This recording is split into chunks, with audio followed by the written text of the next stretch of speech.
Hello everyone, today I'm going to show you how to make this 3D Easter egg cake. For this cake I have baked a 6-inch cake and then I stacked it. Now if you have a cake tin, like a dome cake tin or an egg-shaped cake tin, you can bake your sponges in that tin. That will make your work a little bit easier. So I started carving my cake and then I marked a center of the cake with the ruler. This is going to be the top part of my egg cake, so this is going to be a pointy end of the egg. I carved to the best I can to make it look like an egg.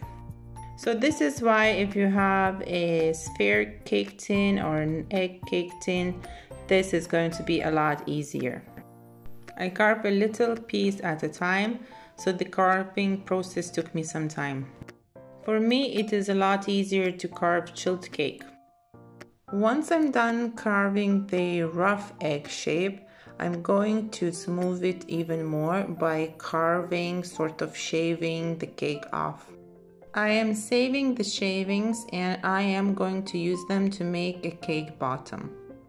So here you see me do that cake shaving part, where my cake is going to have a more precise egg shape. Luckily in nature no egg is the same and there is no perfect egg, so I am very happy with my cake shape. If you want, you can spend more time on shaping and carving your cake. And if you're even more lucky and you own the egg-shaped cake tin or a sphere cake tin, this carving and shaving part is even easier for you because it's not gonna be happening as much as, let's say, I needed to carve this cake from the round cake. My cake had a Smarties layer on each Swiss meringue buttercream layer. So this is, you see me taking them out because they did interfere with the carving.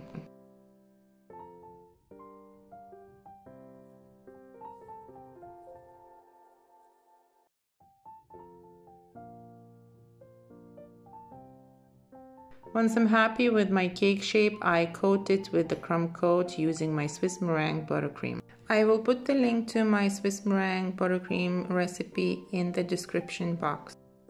After I covered my cake in buttercream, I smoothed it out with my spatula. As well, I was using this flexible cake scraper. The flexible cake smoother is very handy for the cake shapes like these. If you don't have one, it's okay, you can use your small spatula. Once I'm done finishing and smoothing out my first layer of buttercream, I place my cake into the fridge to let the buttercream firm up. For me, usually it takes 20-30 minutes.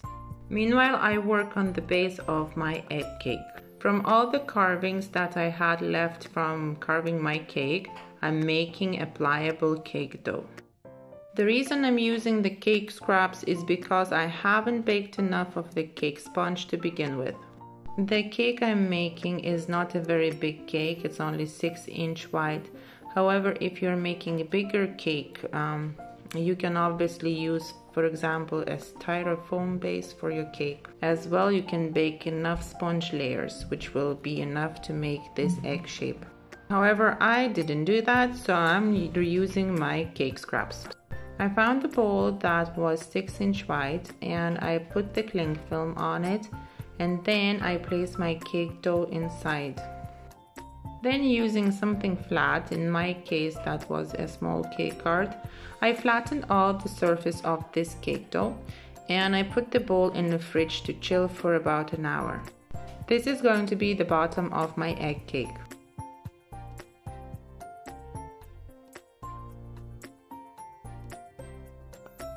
When my cake bottom is nice and chill, I remove it from the fridge and I place it on the cake card while removing the cling film.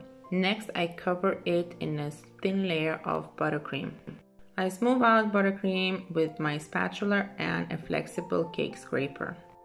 And then again, I place my cake in the fridge for 10-20 minutes for buttercream to firm up.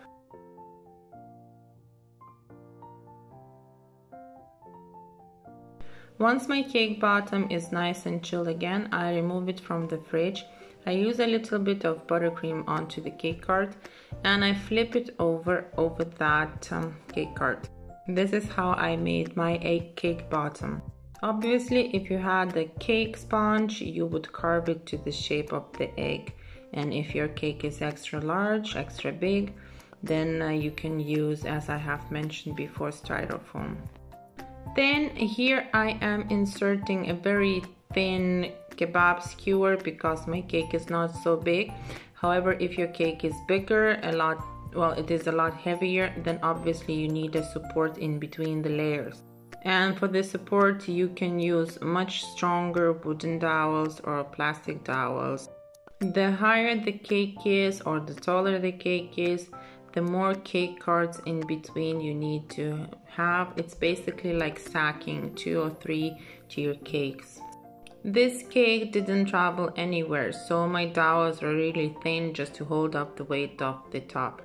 Now, if I was making this cake for the transportation, I would use thicker dowels, and the main dowel that goes through the whole height of the cake would actually go into the cake board.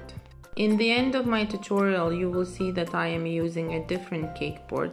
This cake card was only for assembling this part of the cake. So the main dowel would go into the final cake board that I would place the cake on. Meanwhile, I stacked the 2 parts of the cake together and I carved a little bit of a cake because it was poking out, and well, you see me doing this here again. And then I covered it in a little bit of buttercream again. And now I place my cake back into the fridge for 20 minutes for the buttercream to firm up. I saw I need to do a little bit more carving, so I did that on the places I felt I needed to. When I look back at the video, I see that maybe I needed more of a carving. However, this is for tutorial purposes, and if you have more time, you can be more precise. And now it's time to cover my cake in fondant. I am going to use the panel method, so I roll out 2 sheets of same thickness of fondant. First, I'm going to cover 1/2 of my cake and I am going to trim it in the middle.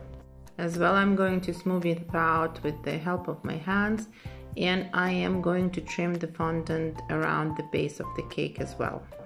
I am using here a flexible cake smoother to help me smooth out the fondant on the cake.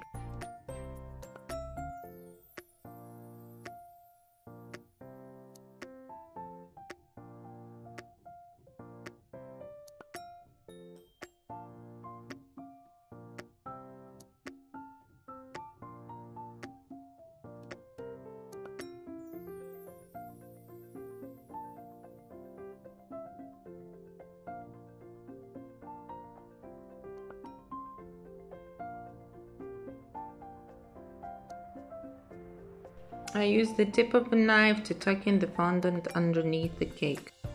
Then I work on the other half of the cake by placing another sheet of rolled out fondant. My fondant is white because I decided I'm going to hand paint my cake. You can use any color fondant for this project. I cut the fondant at the part where the 2 sheets of fondant meet. I remove that excess piece of fondant. Then, using my fingers, I try to connect those 2 pieces of fondant together. At this point, sometimes the fondant doesn't stick one to the other, and sometimes I use just a little bit of water to make it a little bit sticky so the 2 pieces could glue one to the other.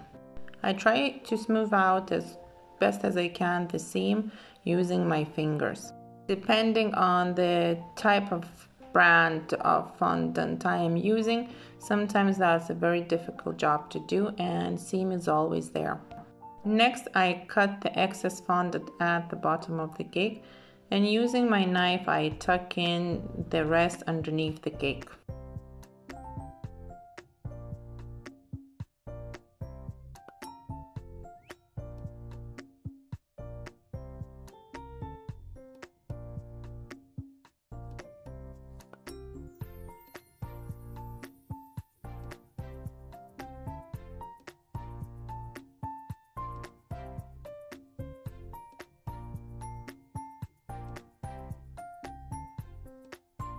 I'm using a flexible cake smoother to help me smooth out the bumps and lumps on the cake as best as I can. I will use regular cake smoothers as well because sometimes pushing and making the pressure from opposite sides help to smooth out cake better.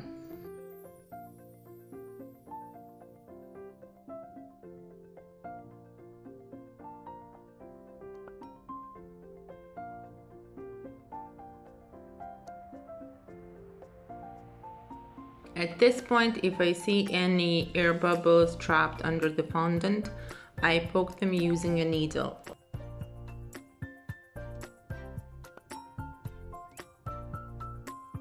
At this moment, I decided I'm going to use a very simple pattern on my cake. So I'm using my sharp tool and I am just enhancing the seam. And as well, I'm going to do more lines like these using a ruler. When I mark the lines with the ruler, next I go with my sharp tool, making them deeper. You can make as many lines as you want. I actually wasn't counting them, so I was just, looking at the end idea of how I want my cake to look like after I paint it. And for my painting job, I was actually influenced by rainbows, so this is what I did later on. The important part of this marking is that the ruler is supposed to be 90 degrees to the surface so that the lines would seem to be straight. If you like to do other patterns, you are more welcome to experiment with your ruler, with your ideas.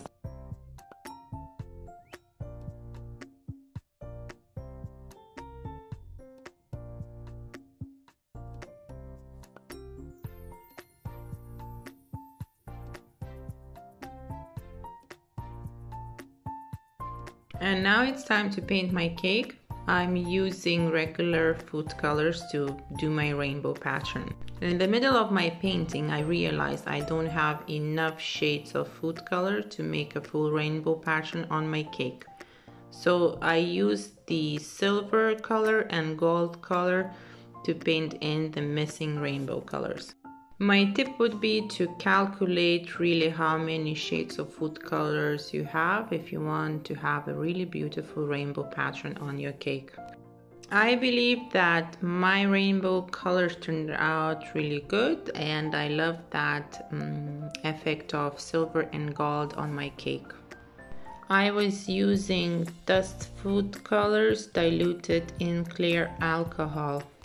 I painted the same color twice for deeper color effect.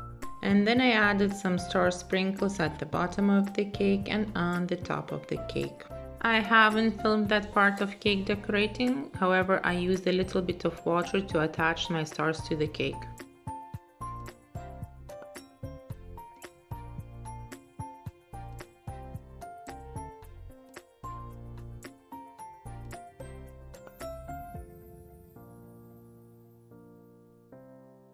And there you have it, the cake is done. Thank you for watching and subscribing to my channel.